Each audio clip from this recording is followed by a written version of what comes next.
मी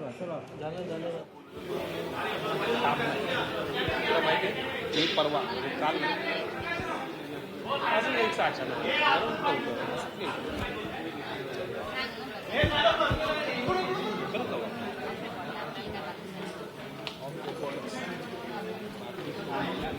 खरं सांगू का मला नाही किती लागत बाकी लोक तुम्हाला ज्यावेळेस हे करायला लागतात ना त्यावेळेसच गोष्टी कळतात.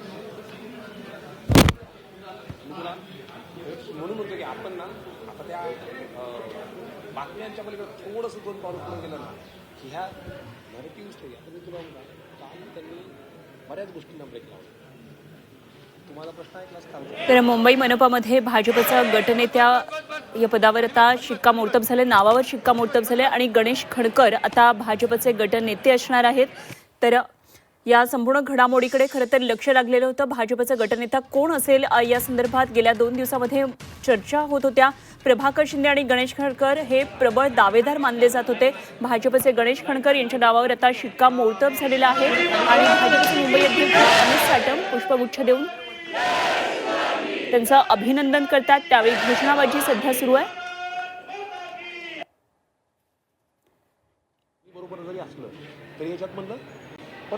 तर भाजपचे गणेश खणकर आणि प्रभाकर शिंदे या पदासाठी प्रबळ दावेदार मानले जात होते. गणेश खणकर हे बोरिवलीतले भाजपचे नगरसेवक आहेत आणि भाजपचे ते जुने नेते आहेत. एक भाजपमधला वरिष्ठ जाणकार चेहरा, एक अभ्यासू नेता म्हणून गणेश खणकर यांच्याकडे पाहिलं जातं. प्रभाकर शिंदे सुद्धा या स्पर्धेमध्ये होते. मुलुंडमधून ते भाजपचे ज्येष्ठ नगरसेवक होते, मात्र ते मूळचे शिवसैनिक होते. 2017 मध्ये त्यांनी भाजपमध्ये प्रवेश केलेला होता. तर एकंदरीतच गटनेते पदासाठी खणकर यांची आता निवड झाली आहे. अमित साटम या संदर्भात काय बोलतात एकदा आपण पाहूया.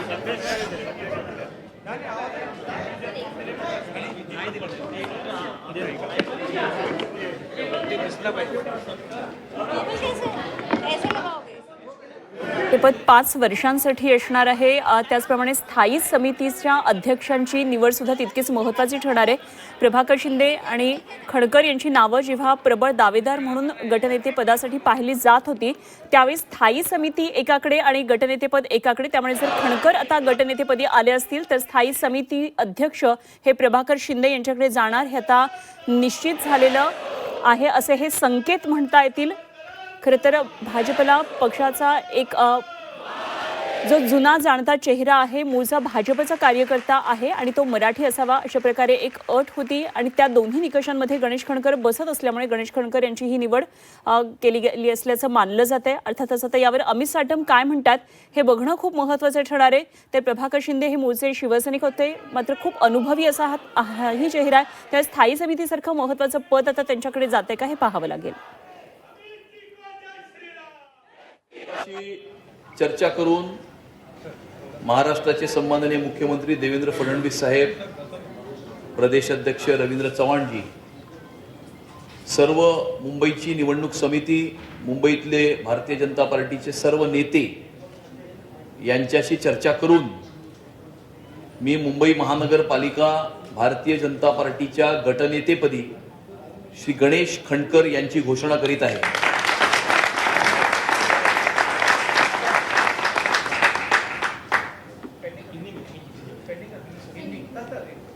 पार्टी के शीर्ष नेतृत्व से चर्चा करके महाराष्ट्र के मुख्यमंत्री श्री देवेंद्र फडणवीस जी से बात करके प्रदेश अध्यक्ष रविंद्र चव्हाण जी, मुंबई की भारतीय जनता पार्टी की चुनाव समिति और मुंबई भारतीय जनता पार्टी के सभी नेतागणों से चर्चा करके मैं मुंबई महानगर पालिका भारतीय जनता पार्टी के गटनेता इस पद पर श्री गणेश खणकर जी की घोषणा करता हूं.